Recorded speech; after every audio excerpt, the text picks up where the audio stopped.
네, 안녕하세요. 저는 기후변화 청년단체 GYK에서 활동을 하고 있는 김지은이라고 합니다. 서울청년정책 네트워크에서 작년부터 그때는 이제 교통환경분과였는데 지금 기후환경분과에서 활동을 하고 있고 현재는 지금 분과장을 맡고 있습니다.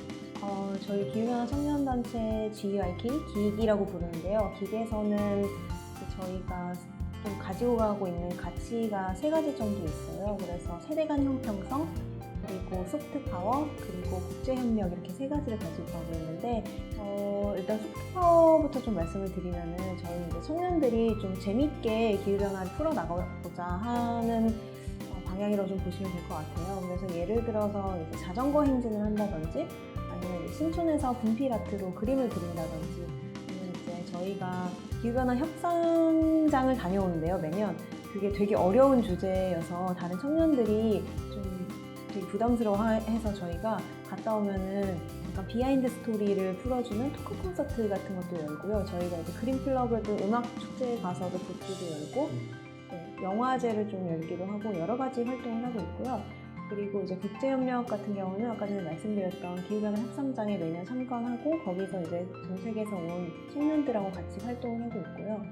그리고 이제 마지막에 이제 세대 간 형평성이라는 거는 저희 현재 지금 우리나 아니면 이제 좀 더 어린 미래 세대 친구들이 기후변화 피해를 가장 많이 받게 될 거거든요. 지금 이제 점점 나타나고 있고 그래서 이거에 대해서 좀 우리의 권리를 좀 주장을 하고 미리 대응을 할 수 있도록 기성세대에게 요구를 하자 이런 내용을 활동하고 있고 지금은 이제 탈석탄 쪽에 방향 맞춰서 하고 있습니다. 저희 단체가 이제 2014년에 설립이 되었어요. 근데 2013년에부터 이제 단체 설립을 좀 준비를 했었는데 그 단체 설립 준비를 하게 된 계기가 이제 국내에서 예를 들어서 국회라든지 아니면 뭐 환경부라든지 이런 데서 1년에 한두 번씩 청년들을 국제회의에 보내요. 근데 단발성으로 끝나고 일회성으로 끝나다 보니까 이제 한국 청년들이 개개인으로 일회성으로 가서 활동을 하는 게 좀 아쉽다는 생각이 들어서 저희도 이제 한국 내 그 당시에는 이제 기후변화에 관련된 단체가 따로 없어가지고 처음 설립하게 되었어요. 아무래도 다른 환경 문제랑 다르게 기후변화는 예를 들어서 미국이 온실가스를 배출을 한다고 해서 그 피해가 미국에만 미치는 게 아니라 오히려 더 개발도상국에 더 큰 영향을 미치거든요. 뭐 예를 들어서 홍수가 나면은 미국은 이런 걸 대응을 할 수 있는 시스템이라도 있는데 그 다 똑같은 규모의 홍수가 뭐 개도국에 난다고 하면은 그들은 이제 이거를 처리를 해줄 수 있는 뭐 정부 시스템도 부족하고 이제 대응 방안 같은 게 부족하니까 오히려 더 피해를 많이 입게 돼요. 그래서 저희는 이제 기후 정의라고 많이 얘기를 하는데 기후변화 현상이 되게 정의롭지 않은 거예요. 예를 들어서 이제 온실가스를 많이 배출했었던 미국이라든지 유럽 선진국들에게 너희가 더 많은 책임을 가져가야 된다라는 요구를 해야 되기 때문에 국제활동이 되게 중요한 거고요. 그런 측면에서 좀 생각을 해주시면 좋을 것 같아요.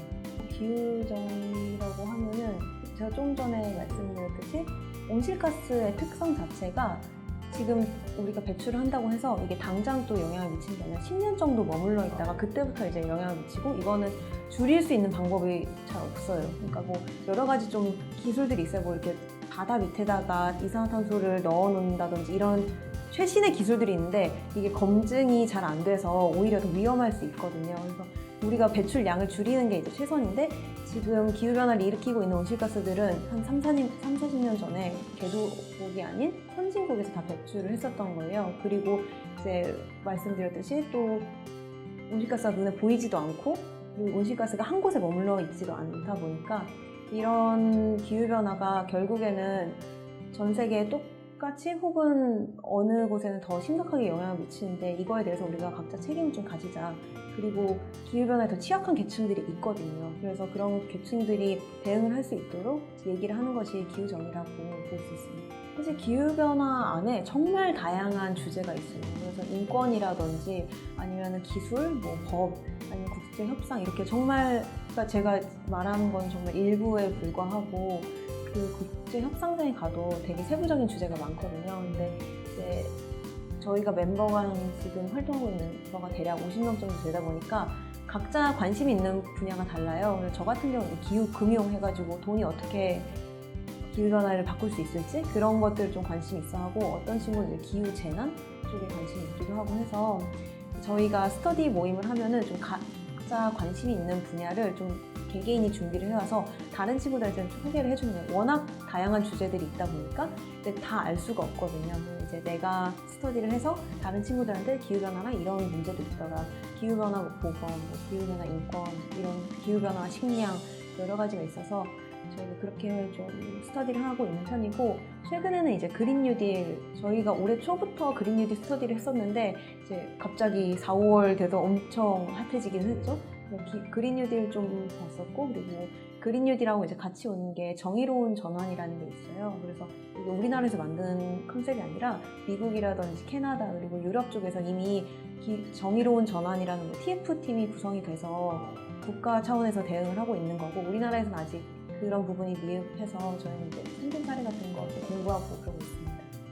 스터디를 해보면서 우리가 어떤 메시지를 좀 사람들한테 전달할 수 있을지, 그리고 어떤 활동으로 이어질 수 있을지 저희가 고민을 많이 하는 편이고, 그래서 저희가 2014년에 이제 좀 시작을 했을 때는, 그때는 우리나라의 다이베스트먼트라는 단어가 거의 모르는 상황이었어요. 인베스트먼트가 이제 투자잖아요. 다이베스트먼트라고 하면 이제 투자를 철회를 해달라. 근데 석탄 투자를 한 걸 철회를 해달라고 해서 다이베스트먼트 하면은 뭐 뜻 자체는 그런데 일반적으로 석탄 투자 철회를 의미를 하거든요. 그래서 해외에서는 정말 크게 움직임이 일어나고 있고, 저희가 이제 그걸 좀 스터디를 했었고, 관련돼서 자전거 행진도 하고, 뭐 이제 탈석탄 관련된 정책도 서울시 청년 정책 네트워크 거기 통해서 제안을 했었고, 지금 올해는 7, 8월에 저희가 한강이라든지 뭐 종로 이런 쪽에서 기후 행동을 좀 하려고 해요. 그래서 저희가 한 3, 4년 전에 그 당시에 이제 당진에 세계 최대의 화력발전소가 있었거든요. 지금 이제 다른 나라의 화력발전소가 좀 올라오긴 했는데,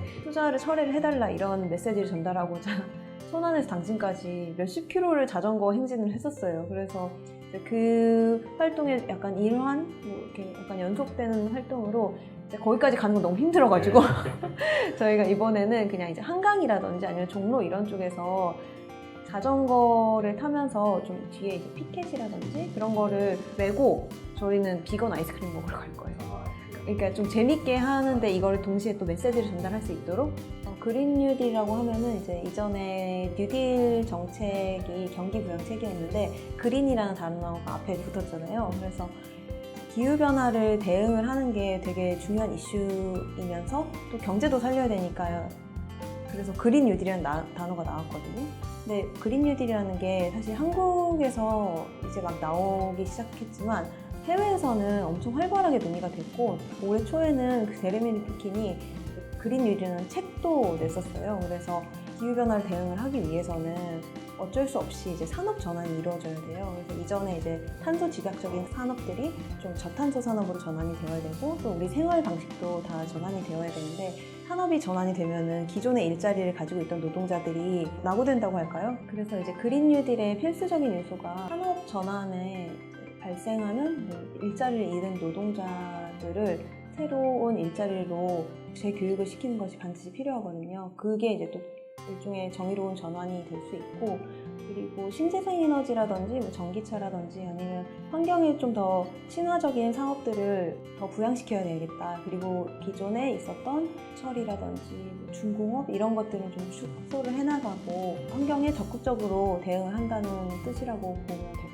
기후국회라는 거는 정말 쉬운 단어예요. 어떻게 보면 그냥 기후변화에 적극적으로 대응하는 국회라는 뜻인데요. 이번에 21대 총선 같은 경우 이제 민주당과 그리고 정의당 그리고 녹색당에서 그린 뉴딜에 관련해서 좀 적극적으로 공약을 좀 내세웠었고, 지금 이제 현재 당선이 된 국회의원분들이 그린 뉴딜에 관련된 기본법 제정을 좀 추진하고 있고, 관련된 세미나도 진짜 많이 하고 있어요. 그래서 이전에는 기후변화, 기후위기 대응이 정말 우선순위에도 안 들었다면 지금 이제 모든 정책을 할 때 기후변화가 꼭 들어가야 된다라는 의미라고 보시면 될 것 같습니다. 저희가 깃 멤버 같은 경우는 상반기, 하반기 이렇게 1년에 2번 정도 뽑고요. 일단 멤버들을 선정하는 기준은 같이 우리가 이런 활동을 하고 싶어하는 열정? 그러니까 저희가 지식을 보지는 않아요. 이런 거를 좀 알고 싶어하고 활동을 하고 싶어하는 친구들 위주로 뽑고, 아무래도 이제 저희가 비영리 임의 단체다 보니까 따로 수익을 나는 게 없고 전적으로 다 봉사 기반으로 이루어지거든요. 그러다 보니까 이제 같이 팀을 꾸려서 하는데 일종의 팀플이라고 보시면 돼요. 그래서 좀 프리라이더라든지 아니면 좀 적극적으로 하지 않는 친구가 있다면은 그거는 나중에 이제 저희가 일할 때 좀 힘들어가지고 그런 친구는 좀 안 뽑는 편이고, 일단 열정을 제일 먼저 보는 편이고요. 그래서 저희 단체에 이제 환경공학을 전공한 친구들도 많긴 한데, 환경이나 뭐 기후 쪽 전공한 사람, 근데 뭐 심리학이라든지 아니면 예술이라든지 아니면은 뭐 경영 쪽 하는, 그러니까 인사회계 이런 거 하는 친구도 있고, 정말 다양한 백그라운드가 많고, 최근에는 연극하시는 분도 들어왔어요. 저희가 진짜 추구하는 게 이제 환경하고 기후변화하고 뭐 공학하고 이런 친구들만 같이 활동을 한다기보다는 더 다양한 분야에서 사람들이 왔으면 하는 바람이 있고, 그분들이 이제 저희 단체에 오면은 같이 좀 더 쉽게 다가갈 수 있도록 저희가 노력을 하는 편이고, 그렇게 진행을 하고 있습니다. 네, 저희 단체 이름에 이제 청년이라는 단어가 들어가잖아요. 근데 그 이유가 기후변화의 피해를 받을 당사자가 이제 저희 청년 세대, 그리고 이제 지금 있는 미래 세대라고 보시면 될 것 같아요. 근데 예를 들어서 뭐 기후변화와 관련된 뭐 법이 제정이 된다든지 아니면 뭐 활동을 한다고 할 때 청년들은 항상 빠져 있어요. 그러니까 우리의 미래를 결정하는 일에 청년들은 결정을 할 수 있는 권한이 없는 거죠. 지금 기존에 있는 국회의원이라든지 아니면 뭐 장관분들이 결정을 하시는데 저희 목소리 하나도 들어가지 않기 때문에, 이런 활동을 하면은 가장 많이 듣는 얘기가 너 되게 뭐 좋은 애다, 진짜 좋은 일 한다, 뭐 대단하다 이런 얘기를 하는데, 사실 저희는 어떻게 생각을 하냐면은 우리는 조금 더 내가 받을 피해를 먼저 인식을 하고 미리 선제 대응하는 약간 똑똑한 청년들이다? 이렇게 좀 받아주셨으면 좋겠다는 생각을 되게 많이 해요. 뭐 북극곰도 불쌍하죠. 북극곰도 불쌍하고 뭐 지구가 아프고 지구가 뜨겁고 하는데 내가 피해를 받게 될 거여서 그거에 대한 좀 문제의식이 되게 큰 것 같아요. 거의 인권 운동이라고 보시면 될 것 같아요. 네, 행복권 찾기 운동? 네. 그러네요. 네. 최근에 기초지자체에서 기후위기 선언을 했었거든요, 며칠 전에. 그렇게 되면 이제 구체적인 계획 같은 게 나와야 되는데, 구청년들이 이제 이러이러한 좀 내용을 담아달라고 내용을 좀 써줘도 좋을 것 같고요. 아니면은 정말 기본적인 저희 분리수거, 뭐 쓰레기 요새 문제가 되게 많잖아요.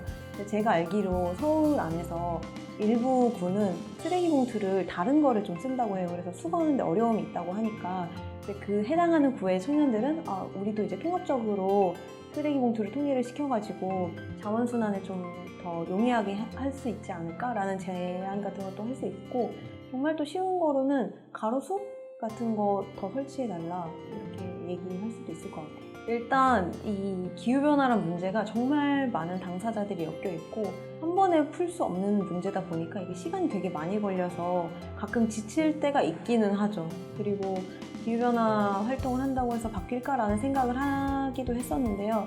최근에 좀 저희 단체 내부에서 공유를 하고 있는 가치가 나 하나쯤이야 라는 게 아니라 나 하나쯤이 세상을 바꾼다? 이런 가치를 가지고 좀 활동을 하고 있어요. 저희가 그린 뉴딜에 대해서 작년 말부터 이제 올해 초 계속 스터디를 하고 있다고 했잖아요. 올해 초에 사실 환경일보에 기고문을 2번을 냈어요. 그린 뉴딜에 관련돼서. 그린 뉴딜에, 그러니까 한국판 뉴딜 이렇게 발표를 했는데 그린 뉴딜이 들어가야 된다. 그리고 그 안에 일자리뿐만 아니라 기후변화 대응을 얘기를 해야 된다라고 얘기를 했는데, 그러고 한 4월인가 5월 달에 문재인 대통령이 그린 뉴딜이라는 컨셉이 있는 걸 왜 말을 안 해줬냐, 그걸 당장 포함시켜라 라고 뉴스가 떴었거든요. 그래서 저희가 하고 있는 활동들이 정말 작은 걸음인데 언젠간 바뀐다는 걸 좀 많이 느꼈어요, 이번에. 그리고 작년에 저희가 서울청년정책 네트워크에 제안을 했었던 게 탈석탄 시금고예요. 그래서 시금고라는 게 서울시에서 지정을 해놓고 사용하는 은행인데, 그게 아무래도 이득이 되게 많이 되다 보니까 시중은행들이 경쟁을 되게 많이 하거든요. 그래서 이제 그 시중은행을 뽑는 가이드라인에 일종의 기준을 좀 바꿔달라, 친환경 책임 투자를 넣어달라라는 내용을 작년에 제안을 했었어요. 근데 이제 잘 받아들여지진 않았었는데 올해 초에 서울시 교육청에서 탈석탄 시금고 선언을 했어요. 그것도 저희도 같이 가가지고 성명문 내고, 그리고 앞에 가서 뭐 이렇게 피켓 들고 사진도 찍고 뭐 이랬었거든요. 근데 서울시 교육청이 이제 선언을 했으니까 이제 곧 서울시도 할 수 있지 않을까. 저희 작년에 그래서 공론화장도 만들었고, 서울시 재무과, 서울시 기후환경과 팀장님들 모셔놓고 토론회도 했었거든요. 그래서 올해는 좀 모멘텀을 받아서 할 수 있지 않을까 하는 생각을 하고 있습니다. 저에게 기후란 제가 앞으로 미래를 그릴 수 있는 그 삶의 가장 전제 조건이 되는 것이라고 생각합니다. 기후 변화를 최대한 억제해야 제가 미래를 그릴 수 있습니다.